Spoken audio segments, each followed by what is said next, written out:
చితికిపోయిన రాష్ట్రాన్ని కాపాడుకోవడం కోసం ఒక కుటుంబ పెద్ద తిరుగుబోతో తాగుబోతో అయితే చెడ్డవాడైతే ఆ కుటుంబమే నాశనం అయిపోతుంది. అవునా కాదా అని మిమ్మల్ని అడుగుతున్నా.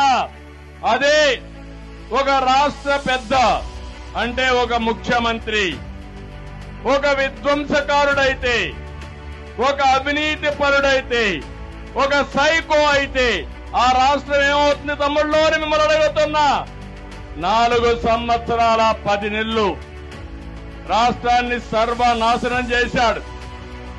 Brand image దెబ్బతీశాడు.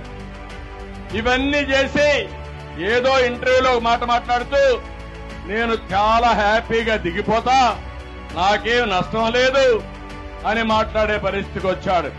నేను ఒకటే చెప్తున్నా, మీరు దిగిపోవడం కాదు, మిమ్మల్ని ఇంటికి పంపేయడానికి ప్రజలు సిద్ధంగా ఉన్నారు.